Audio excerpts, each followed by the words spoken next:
이 시간 말씀을 받습니다. 이 복된 시간에 주시는 하나님의 말씀은 우리 계속해서 사도행전 21장 15절에서 26절까지의 말씀입니다.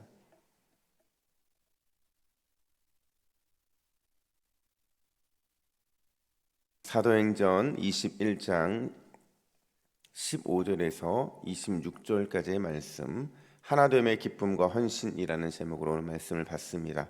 15절입니다. 이 여러 날 후에 여장을 꾸려 예루살렘으로 올라갈새 가이사랴의 몇 제자가 함께 가며 한 오랜 제자 구브로 사람 나손을 데리고 가니 이는 우리가 그의 집에 머물려 함이라. 예루살렘에 이르니 형제들이 우리를 기꺼이 영접하거늘 그 이튿날 바울이 우리와 함께 야보개로 들어가니 장로들도 다 있더라. 바울이 무난하고 하나님이 자기의 사역으로 말미암아 이방 가운데서 하신 일을 낱낱이 말하니 그들이 듣고 하나님께 영광을 돌리고 바울더러 이르되 형제여 그대도 보는 바에 유대인 중에 믿는 자 수만 명이 있으니 다 율법의 열성을 가진 자라. 내가 이방에 있는 모든 유대인을 가르치되 모세를 배반하고 아들들에게 할례를 행하지 말고 또 관습을 지키지 말라 한다 함을 그들이 들었도다. 그러면 어찌할꼬 그들이 필연 그대가 온 것을 들으리니 우리가 말하는 이대로 하라. 서원한 네 사람이 우리에게 있으니 그들을 데리고 함께 결례를 행하고 그들을 위하여 비용을 내어 머리를 깎게 하라. 그러면 모든 사람이 그대에 대하여 들은 것이 사실이 아니고 그대도 율법을 지켜 행하는 줄로 알 것이라. 주를 믿는 이방인에게는 우리가 우상의 제물과 피와 목매어 죽인 것과 음행을 피할 것을 결의하고 편지하였느니라 하니 바울이 이 사람들을 데리고 이튿날 그들과 함께 결례를 행하고 성전에 들어가서 각 사람을 위하여 제사 드릴 때까지의 결례 기간이 만기된 것을 신고하니라. 아멘. 여러분 한 번은 들어봤을 책인 것 같은데요. 목적을 이끄는 삶이라는 책을 써서 유명해지신 목사님이 계세요. 바로 릭 워렌 목사님이신데요. 목사님이 한 번은 설교에 이런 말씀을 하신 적이 있었어요. 이 땅에는 두 가지 종류의 사람들밖에 없다는 거예요. 어떤 사람들이냐? 하나는 하나님 나라를 위해서 돈을 벌고 살아가는 사람들이고 또 다른 하나는 자신을 위해 돈을 벌고 살아가는 사람들이라는 겁니다. 근데 중요한 거는 이 두 종류의 사람들이 놀랄 만큼 비슷한 게 있다는 거예요. 그러니까 하나님 나라를 위해 돈을 벌고 사는 사람들과 자신을 위해 돈을 벌고 사는 사람들이 너무나도 공통된 점이 하나가 있는데 그게 뭐냐면 이들은 모두 다 목숨을 걸고 일한다는 겁니다. 그러니까 하나님의 나라를 위해 돈을 버는 사람도 목숨을 걸고 일을 하고 또 자신을 위해서 돈을 버는 사람들도 목숨을 걸고 돈을 번다는 거예요. 그만큼 치열하게 산다는 거죠. 근데 이 두 종류의 사람들이 또 놀랄 만한 차이점도 있는데 그 차이점이 뭐냐? 자신을 위해 돈을 버는 사람들은 지금까지 얼마나 더 많은 부와 명예를 축적했느냐 그거와 상관없이 그냥 앞으로도 계속 돈을 벌기 위해서 그 일들을 위해서만 살아간다는 거예요. 그러니까 더 많이 벌기 위한 목적만 있을 뿐이지 다른 목적은 없다는 겁니다. 근데 반면에 하나님 나라를 위해 돈을 버는 사람들은 어느 순간이 오면 터닝 포인트가 생긴다는 거예요. 그 터닝 포인트가 뭐냐면 지금까지 소유하고 쌓아온 것을 나누어 줄 수 있다는 겁니다. 그러니까 사용할 줄 안다는 거예요. 어디에 사용하느냐? 우리가 늘 계명에서 배웠던 것처럼 하나님 사랑과 이웃 사랑을 위해서 자신의 소유를 사용할 줄 안다는 겁니다. 그래서 그가 결론을 내리기를 이렇게 결론을 내려요. 바른 목적이 삶을 이끌게 해야 한다. 그 목적이 결여되어 있으면 바르지 못하면 결국에는 그 결론도 바르지 못하게 된다는 겁니다. 여러분 지금 우리는 바울의 예루살렘을 향해 올라가는 여정들을 며칠째 다루고 있어요. 중요한 질문 하나를 드려보면 왜 바울에게는 예루살렘을 향해 올라가는 그 목적이 중요했을까요? 왜 바울은 굳이 예루살렘에 올라가야만 했느냐 하는 겁니다.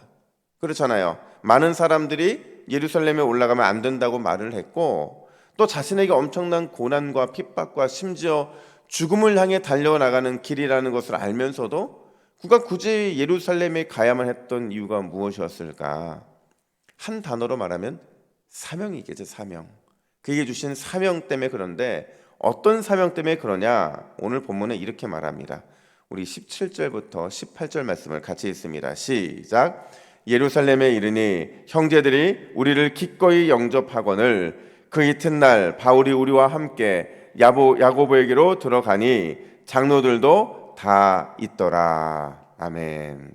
두 구절에서 반복되고 있는 표현 단어가 뭡니까? 이 두 구절에 반복되고 있는 표현이 바로 우리라는 표현이에요. 우리. 여기서 우리라는 것은요, 바울 일행 그리고 그와 함께 예루살렘에 온 무리들, 그들을 의미하는 겁니다. 근데 중요한 건 그들 가운데 이방인 그리스도인들이 적지 않았다는 겁니다. 그리고 그들의 손에는 예루살렘 교회를 위한 연보가 들려져 있었다는 겁니다. 그러니까 생각해 보세요.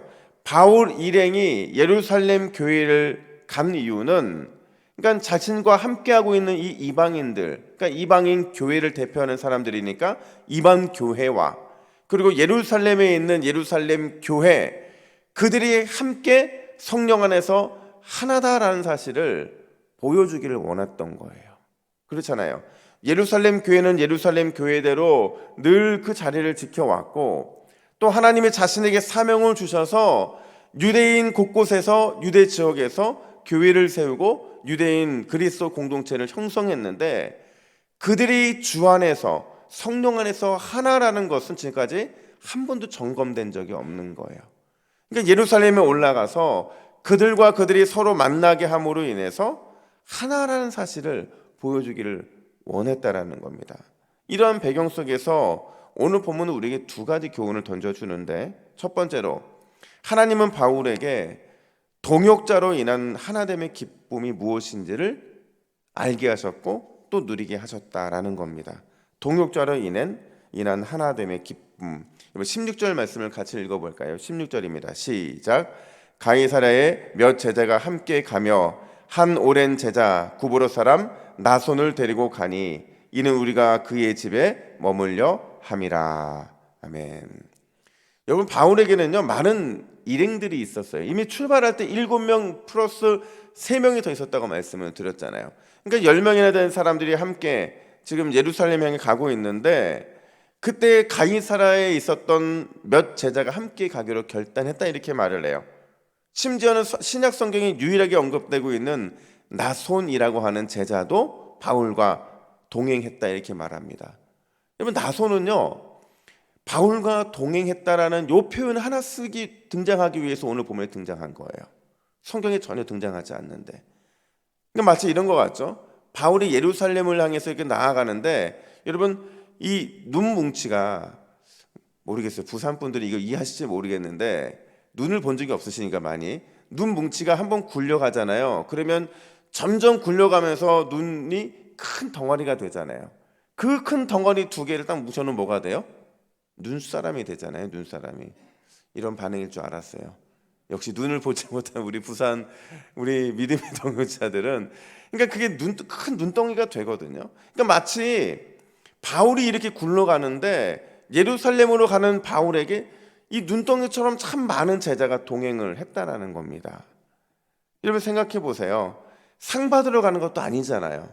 고난을 받으러 가고 심지어 죽음의 자리로 가는데 왜 이렇게 많은 제자들이 함께 동행하고 있는 것일까? 그 이유가 뭘까요? 바울에게 힘과 위로가 되어주기 위해서라는 겁니다.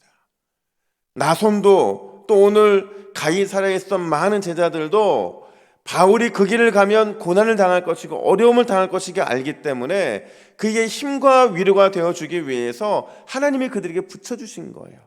그리고 그들 역시도 바울에게 조금이나마 힘이 되어주시기 위해서 함께 가고 있다는 거죠.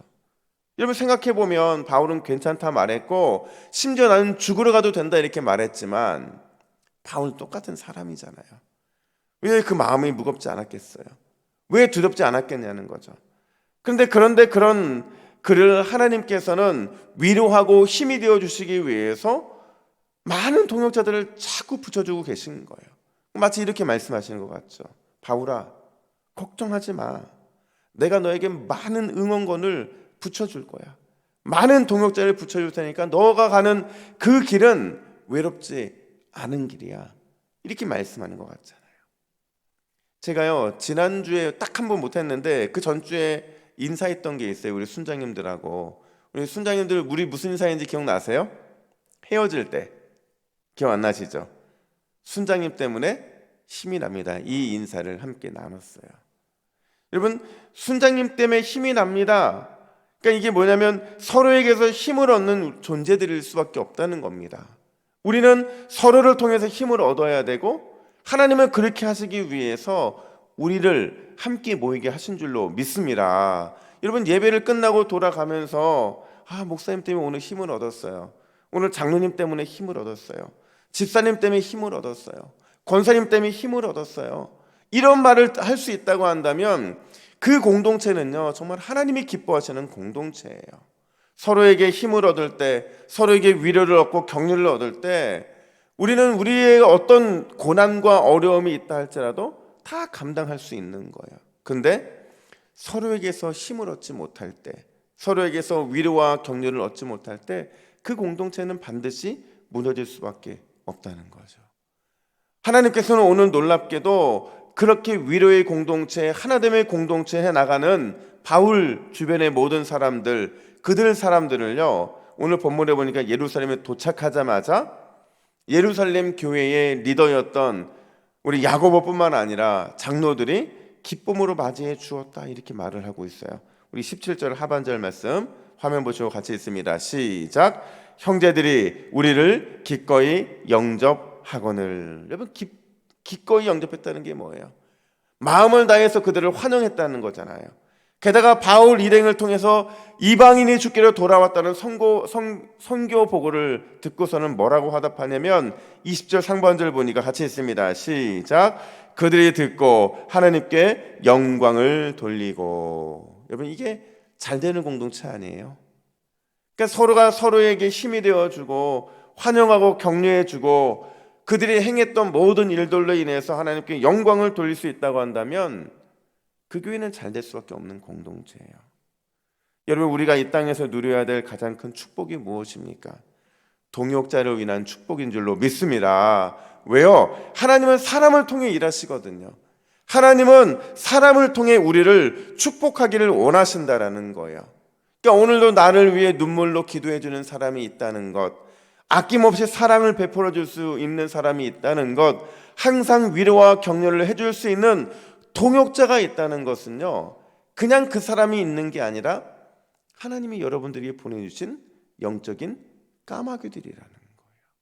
그 영적인 까마귀들이 있는 교회가 왜 행복하지 않고 그런 까마귀들이 있는 가정이 왜 행복하지 않겠냐는 거죠.